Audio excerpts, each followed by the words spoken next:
Carrajung is a rural locality in South Gippsland, 23 kilometres north of Yarram and 165 kilometres southeast of Melbourne. The locality comprises 3 villages or settlements: Carrajung, Carrajung South and Carrajung Lower. Carrajung is separated from the other two by a steep ridge and it is situated in hilly country. The name Carrajung is thought to have been derived from an Aboriginal word meaning a fishing line or a shade tree. Carrajung is in an area with high rainfall and has occasional snow. The fertile soil makes it suitable for dairying. The first white settlers took up selections in 1882. Within 10 years, Carrajung was also noted for cattle breeding. A township was surveyed by 1887 and a sale yard was opened in 1889. A butter factory, hotel and mechanics institute were opened by 1891. In 1900, the village was substantially destroyed by fire. The first school to open was at Korajung South in 1898 in a building that also served as a hall and a church. In later years, there were schools at Carrajung in 1914 to 1996 and at Carrajung Lower in 1930 to 1945. Carrajung's hotel was rebuilt after the fire, remaining licensed until 1964. Dairying and sawmilling have been the main industries, and a sawmill was located at Carrajung Lower. There are several pine plantations in the neighbouring state forests. With the amalgamation of some farms and a decline in population, the community's facilities were rationalised or lost. The school at Carrajung South was retained the longest, but the general store was closed in 1997. Carrajung and Carrajung South each has a hall, and the recreation reserve is at Carrajung. Plans to build a wind farm were proposed in 2008 by Synergy Wind Farm Developments, with a test site established along Grand Ridge Road, despite opposition from some residents. Carrajung and Carrajung South came under threat from the Black Saturday bushfires in 2009. In 1885, it was decided that the then growing township of Carrajung was in need of a cemetery. Henry Grange Biggs and his wife agreed to 12 acres of their land being set aside as a cemetery reserve, as they had already buried their 2-year-old daughter, Mabel Louise Grange Biggs, on this corner of their property the year before. The 2-year-old daughter of Henry Grange Biggs and his wife, Sarah Rebecca Nee Shipper, had died on the 8th of April 1884 and was buried on this 10th of April. At a public meeting held in Carrajung on the 24th of October 1892, the trustees of Carrajung Cemetery were appointed. The trustees were Henry Bezuston, David Boy, Henry Grange Biggs, Donald Dugan McAlpine, James Ray, Tom O'Shea and David White. It was noted that all were from Carrajung.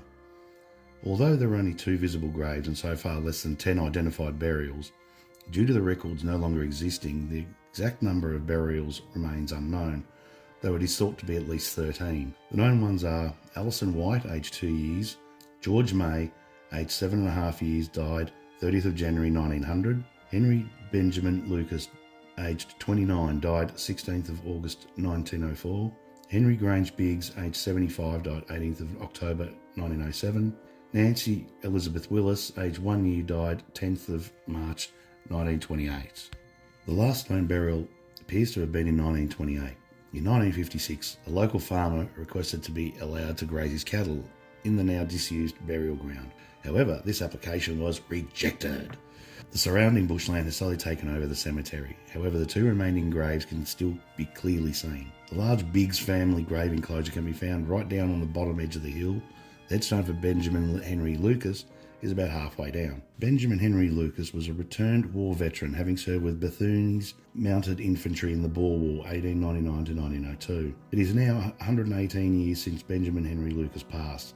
It is thanks to Benjamin Henry Lucas that the Carrajung Cemetery had renewed interest from the Morwell branch of the RSL, who were alerted to the fact that Benjamin was buried in the bush at Carrajung and that his grave and headstone were quite dilapidated. The RSL worked very hard to have Benjamin's headstone and grave repaired, with grateful donations of time and materials from various businesses whose services were employed. The grave was rededicated with a brand new plaque on the headstone on the 2nd of June 2012.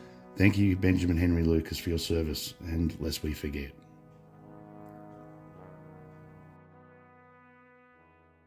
As a result of the renewed interest, a new cemetery trust had been formed around 2012 to 2013, and consideration had been given to opening up the cemetery again for burials. But as of this year, 2022, no further information can be found.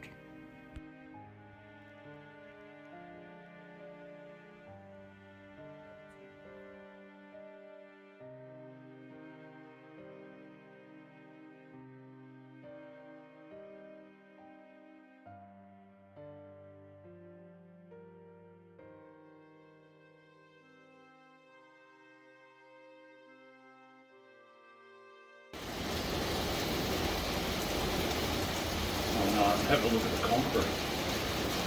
Oh, God.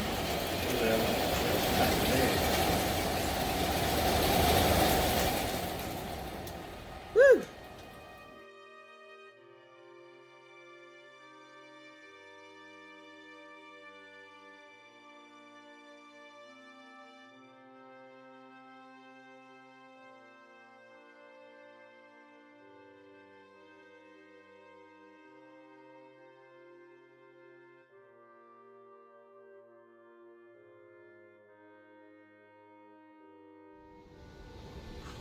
Just before we started filming, there was a great big lightning strike.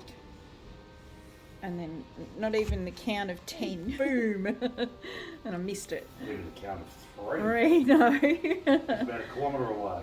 No more than that. Yeah. And it was loud. Boom. It was. Located along the South Gippsland Highway, 7 kilometres south of Yarram and 216 kilometres southeast of Melbourne, initially the township consisted of 2 settlements, one named Alberton and the other named Victoria, which were separated by Victoria Street, which was renamed Brewery Road in 1847.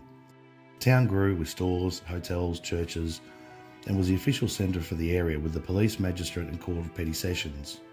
Alberton Post Office opened on January 10, 1856.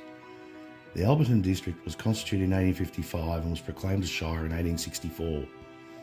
By the 1880s, the town's growth had stagnated, but the announcement of a new railway line increased growth, with new houses, Mechanics Institute built in 1887, the Victoria Hotel built in 1891, and a butter factory built in 1894. Alberton's Hawthorn Bank is one of Victoria's few remaining wattle and daub structures. Shire offices were going to be built at Alberton, but in 1897 the location was changed to nearby Yarram. This led to many businesses moving to Yarram, and by 1921 the railway line was extended to Yarram, removing Alberton's importance as a railhead since 1892. Today Alberton is a small cattle grazing community. Many of the old buildings that remain in the area are of Georgian and Victorian style heritage. The township still has a few buildings, including the school and the Second Mechanics Institute 1932, but dominated by the Victoria Hotel. This large and formerly grand hotel was built in 1891 when Alberton was at its peak. The school at Alberton, built in 1858, was designated number 1 because of its position in the alphabet when all schools were renumbered in Victoria in 1872. As well, there are a number of fairly old houses scattered around the town area and wider district, and the butter factory building remains. The Great Southern Rail Trail, the former railway line 1892 to 1987, is just north of the village. Alberton Cemetery is one of Victoria's oldest and most historically significant graveyards. Commissioner Charles Tyers surveyed the site in 1846. However, the first recorded burial at the cemetery was that of Robert McClure, who died in 1842.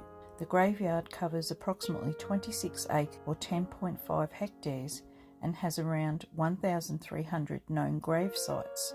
Folklore has it that older carved wooden grave markers dated 1823 and 1833 existed on the banks of the Albert River. It is believed these markers may have come from the whalers and sealers who utilised the wilderness of Bass Strait at the turn of the century, long before the discovery of Port Albert in 1841. During the early years of settlement, burial parties and the deceased bodies had arrived by boat on the Albert River. Consequently, the majority of the earlier grave sites are close to the water's edge. This is the only cemetery in Victoria to have had bodies brought to the cemetery by water. The elements have taken their toll, eroding many of the old headstones, which are now indecipherable. Wooden fences and memorials have decayed, and others have collapsed into the river from rising floods. Messages on the headstones are wonderful reminders of the isolation and the hardships settlers endured by struggling to survive in the hardships of the time. An example of the stories that come from the headstones: William and Agnes Howden tragically lost 4 children in little more than a month during the year 1872, with the exception of baby Florence, who died aged 6 weeks in 1860. William Alexander was aged 10, Franklin died aged 5, Percy died aged 6 weeks, Walter Henry died aged 20 months. William Bellany Howden survived until 78 years of age and died on the 11th of November 1894. His wife Agnes Elizabeth died in 1896 and she was aged 55 years. Another memorial is Robert John Mackenzie, who died in 1855, aged 5 weeks and 5 days. His father was struck by lightning 2 years later when returning from Little River in his boat. Verno Armas Valhorn, a colourful character born in Finland in 1888, sailed 3 times around Cape Horn as a seaman and served with distinction as a private in World War I. He died in Yarram in 1970 and was interred at Alberton Cemetery. Between 1841 and 1895, 20 major shipwrecks occurred near Port Albert. Saracen, Macclesfield and the Ecliptic recorded loss of life. Epidemics, drownings and accidents also took their toll. The cemetery is not only an important record of the hardship of those times, but also a monument to the courage and the tenacity of those earlier settlers.